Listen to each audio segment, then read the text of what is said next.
Today's topic is about festival culture.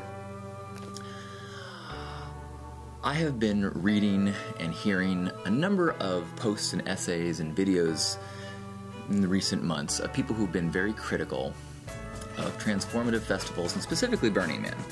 And I got to admit that while I agree that there is many places for possible improvement and criticism and nothing is above reproach, I also believe that Burning Man needs some defense. There's no need to be a zealot and say, no, everything's perfect. But I wanted to address some of the main complaints that I keep hearing and how I feel about them. One thing that I keep hearing over and over is that Burning Man is an obscene expenditure of resources, that so much CO2, so much destruction, so much mileage, so much money is just spent over and over for this isolated experience that doesn't have a meaningful or noticeable impact on the world. Imagine what we could do if we put all those resources into building a shelter or something like that. And to those voices I say, yep, that's true. That's absolutely true. But there's lots of very important things that are done in the world that require resources that you can't notice the difference or notice the impact right away. A college education is incredibly resource intensive and expensive, but there's a huge value long term when we have a culture and a populace that has higher education. Medical research requires all sorts of resources, and many of the paths of research result in nothing. But some of the paths, an occasional path, results in a medicine that changes the expectancy of life itself. So I think it's very dangerous to try to be the judge of what the worth of an experience or what the worth of an exploration is, except for to yourself. If you look at the companies that are making big changes in the world today, SpaceX, Google, the countless startups in Silicon Valley, most of those leadership have attended Burning Man. And who is to say how much of their open-mindedness was not impacted by their ability to go to this event, to embrace this alternate society and recalibrate the way that they think that the world could be. So, yeah, sure, it's a lot of resources, and at the same time, it's priceless. The second complaint that I hear all the time is that Burning Man is just rife with hypocrisy. We say that we are about environmentalism and change, and yet we destroy all these resources. We have all these generators, and that's actually I would take clear exception to that complaint, because Burning Man is not an activist event. It is not pro-environment. It is not anti-meat. It is not anything like that. It is a pro-expression and a pro-freedom and a pro-supporting one another's paths of truth. And those paths lead many different ways. So is it filled with hypocrisy? Yes! I quote Walt Whitman, who says, "Do I contradict myself? Very well then, I contradict myself. I am large. I contain multitudes." So too is Burning Man. The beautiful thing about the environment of Burning Man is that it encourages expression in all sorts of avenues. So you do have an alternate energy zone. You do have a vegan camp. You do have all these areas that allow people with like-minded passions to get together and practice. And hopefully, what the learnings are filter into the larger culture. The third complaint is that it's repetitive, and that how meaningful can it be to just keep having the same transformative experience over and over again? And I would argue that that's a crazy complaint. life is about practices. Life is about having experiences that continue to inform you. You don't have an experience once and then move on from it. You don't go to the gym, get to a certain plateau of health, and then say, cool, now I can stop going to the gym. Yoga and meditation don't lose their power the more you practice it. On the contrary. And so the experience of going repeatedly and having a similar recalibration of your creativity and your consciousness and your heart opening has massive value. You may not need it anymore, bravo to you, but the fact that it is repetitive does not minimize its importance. I would think that maybe the onus comes more to the individual. You know, if you went to college and took the same class over and over again, would you blame the school?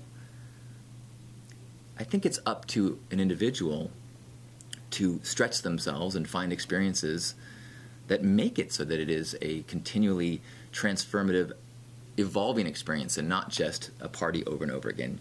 You can go to college and drink the entire time and stay drunk. You can go to Burning Man and stay drunk the entire time. Or you can take responsibility of your experience and make it whatever you want. Now, I absolutely believe that deciding that Burning Man is no longer helpful and serves you is a super valid point and a super legitimate decision. I think that deciding to travel or deciding to dedicate those resources to a personal passion project or a charitable one, awesome, bravo! But I get really kind of defensive, clearly, when I hear people dismiss the entire event has lost its value or that it's wasteful. I think that culturally, we are in a crisis time. People are more and more being pushed to be consumers and not to think creatively and not to see themselves as artists. And more we have these phone and tablet interactions with the world, and so we lose these community experiences. My mom grew up with a church group. Most people I know grew up without a community of people that support your beliefs and your values. That presence itself of a community that supports one is super valuable.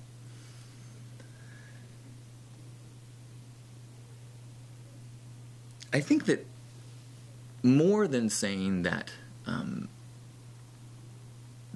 that it's repetitive and it doesn't continually allow for growth, I think what the real argument is that people are not taking those lessons and bringing them to the default world. People are instead just kind of getting addicted to the experience of escape and then going back to their default lives and not spreading, not living up to that highest self that they experienced while in this practice petri dish. And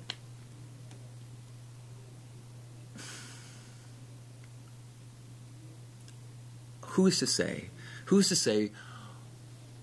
what percentage of people need to make profound changes? I would argue that you can't help but be changed. You can't help but have the impact of that higher self-identity, that heart openness, that ability to learn the importance of gifting, that even if you don't go out into the world and continue to, hand bracelets and make drinks for people that walk by your sidewalk, you still are aware of the way that you feel when you gift in the world.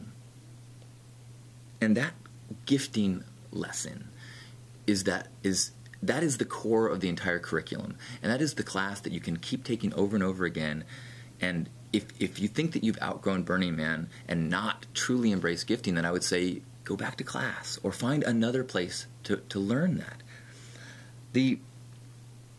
It can be difficult, when the parties are so awesome and the music is so great and the fire is so hot and the art is so amazing and there's so many naked people, to feel like, okay, if I just could go and party every year, what's the point? And you're right.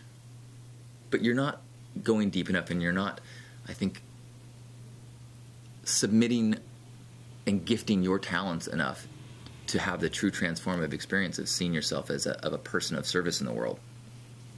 So here's what I think a kind of a curriculum of Burning Man could be, should be, is that's the potential that one would go through. And this could happen faster or slower depending on your mileage. Year one, you do your best to prepare, but your mind is blown. You kind of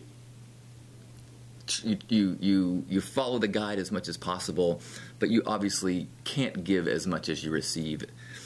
You realize that there are people out there in the world who create and share things without wanting anything back. And your mind is blown. And you realize, wait a minute, maybe I'm an artist too. I see all these ways of expressing. And so that's the first year, is just the crack open on the seeing yourself differently and seeing the world differently and seeing this gifting economy as a different way of seeing the traditionally transactional world that you live in. So the second year, you step up. You bring more gifts. Maybe you bring a little art.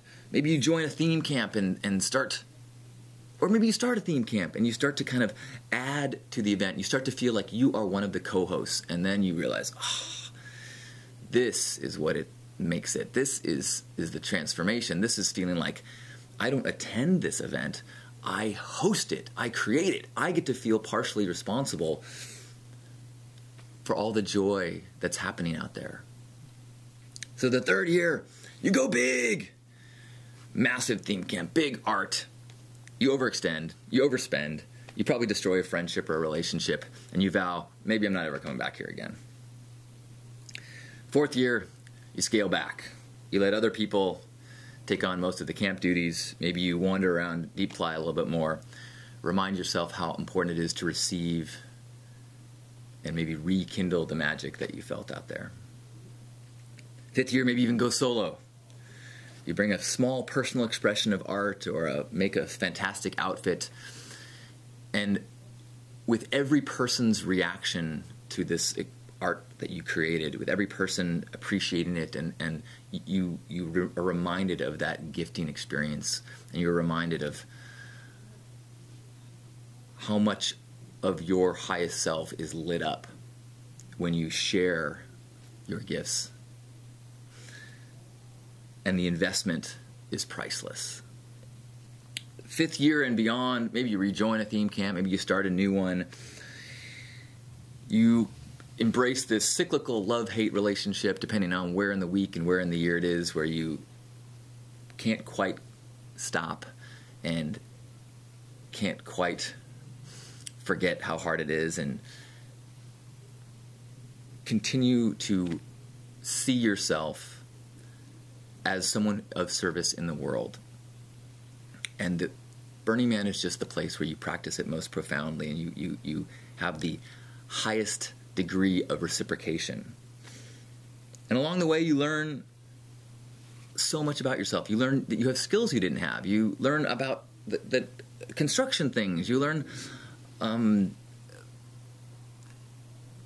all the little doodaddy tricks and tips and things of setting up a tent, and maybe that you didn't learn growing up.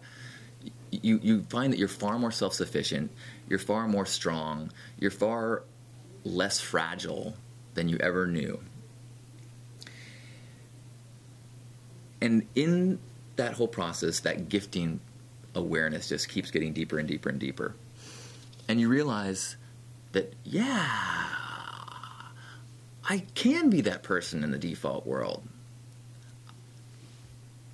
Now, that gifting awareness, that idea that when I do something kind to someone else, giving them an actual gift, if I give them food, gifting is anything. It can be any time you see the other person as someone who can be lifted up by your actions, that is a gifting exchange, whether it is showing an ear of attention, whether it is a smile, whether it is a physical gift. All of these things allow you to do something kind to someone else, for them to be lifted from that, and then you to actually feel the secondhand joy from their experience.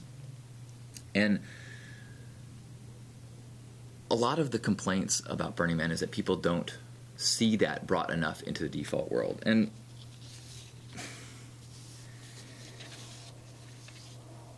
I get that. It's way easier to do it at Burning Man. It's like a practice game. Everyone is nice to you. It's like a big family. And there's no one that's going to take your kindness and, shrug at you or make you feel stupid. Maybe people might say something snarky, but for the most part, there's a low risk in opening up and being vulnerable. And so Burning Man is an awesome place to practice that and build up your strength so that when you go into the default world and hopefully you've built up enough awareness of who you are as a gifting person that you feel better about who you are regardless of the response. If somebody says, thank you, you made my day, that feels awesome. But even if you did something and you self-identify as someone who cares and gives and wants to lift your fellow brother and sister, you still feel good about yourself. And if you can practice that enough in the playa that you feel that year-round, then everything has changed. You have these billions of opportunities for you to do acts of kindness and feel better about who you are, selfishly feel better about who you are, regardless of how they respond. And there's nothing wrong with Burning Man being a practice place for that. It's important. It's kind of like if you ever have a video game that has like a practice round where there's like no obstacles or you can't die. So you learn how to use the controls and you get your footing for how fast the running button works and things like that. And that's what the playa is. It's a safe place to practice these skills of giving and open-heartedness and compassion and connection with people and being present so that it's just who you are. It's hard year-round in the default world to do that, which is why we need to go back and re-practice every year. Now, I think that if you blanketly say that Burning Man doesn't have value, it means at some point in all this you haven't truly embraced these principles, and especially that of gifting. Saying that Burning Man is a waste is like saying, when are you going to use math in the real world? It's that kind of narrow-mindedness. So I want to just share my experience, or one of my experiences, and the timeliness of it and why this is so hot on my mind. This weekend, we celebrated the 5th anniversary of First Saturdays. 5 years ago, at my high school reunion, I reconnected with an old friend who had taken a very diverse path from me. He had gotten very involved in church. He had a wife and family, and he was a very traditional, devout, wonderful Christian man. I had gone a different route and all sorts of entrepreneurial career paths and this wacky Burning Man lifestyle. But when we got together, we realized that we had this massive common ground in service and what I called gifting, what he called, I don't know what he called it, service, we'll say. And so we started having lunch together and talking about, philosophies and ideas about this. And then one first Saturday in February, 5 years ago, he called me from the Costco parking lot and said, I just bought a bunch of stuff to give away to the homeless. Do you want to come give it away with me? And I said, absolutely. I picked him up in the Hugmobile, the pink 24-foot RV. We went to Skid Row in San Diego and handed out, granola bars and waters and chapstick and random stuff. We didn't know what we were doing. And the event was transformative. It felt so amazing. It was that same gifting feeling that I felt on the playa, but it was outside of that practice arena. It was in the real world, and here were real people, real brothers and sisters that I was able to connect with, and it dissolved this wall that I'd had my whole life between us and them, of the people on the other side of the tracks. And so we said that day, let's just do this every first Saturday. And we've done it every first Saturday since. And more people have joined us. We now have between 50 and 80 volunteers every month. We give away tons of clothes and food and care packs with toiletries and clean socks. And it's a really festive, beautiful event. There's been splinter events that have started in LA and San Francisco and British Columbia and Colorado. And when I hear people complain about Burning Man, I think about this experience that I have every month that involves people from not just Burning Man, but from all walks of life who crave, learn, practice, and become people of service in the world. And as I see little kids donating their Christmas or their birthday gifts to First Saturdays, and I see the happiness and the joy and these meaningful experiences that people have on our First Saturdays events, I know that it's related to Burning Man. At least it is for me. And I know that it is massively possible. So does everybody that goes to Burning Man end up starting a charity? I didn't mean to. It just kind of happened. Obviously not. But as long as that is happening, this is an important part of our cultural evolution and growth. And I think it is happening in more ways than we know. You don't have to start a charity to express the way that Burning Man has changed you. It is a part of the personal shift, and then the way that you walk in the world, the way that you express yourself, ripples float off of that.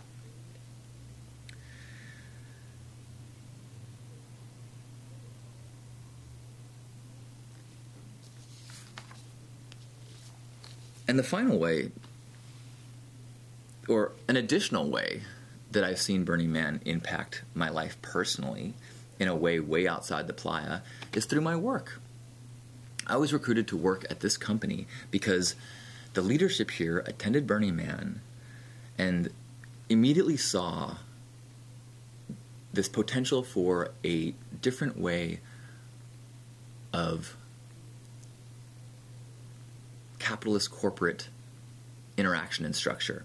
Rather than the traditional need to control all aspects of a business, controlling production, distribution, and marketing, and owning everything, why can't we create these frameworks with a set of guidelines and allow all the participants to fill it in with what they believe their talents to be, their gifts to be?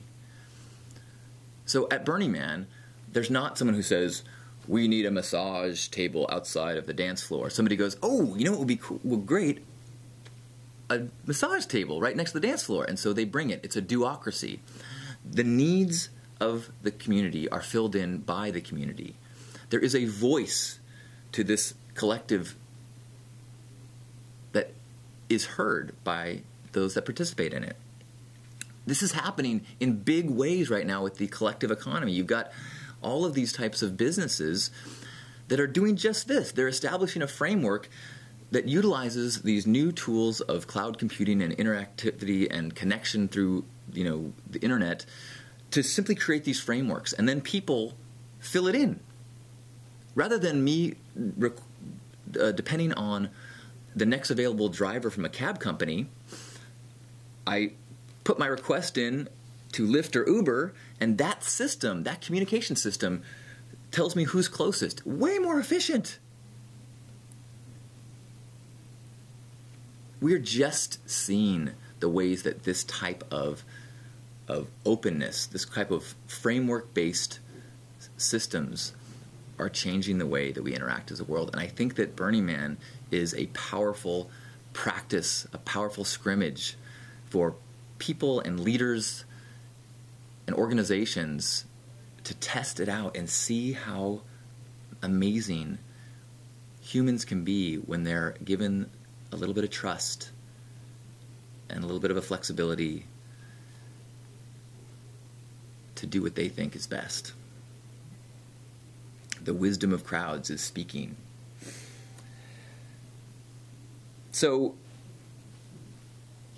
yes, Burning Man is wasteful. Yes, it is repetitive. Yes, it is Hippocratic, filled with hypocrisy. And it is also like nothing else, and it is so important. It's perfectly valid to decide that it no longer serves you. But it's also something sacred that requires protection. And so while I will listen and be critical, I will also defend this place where I feel my highest power, my highest self, my most open-heartedness encouraged. And I know that who I am in the world and the ripples of my life are massively indebted to this experience, to this community, to everything that people give to it, small and large. You may have that experience in an infinite number of places and ways.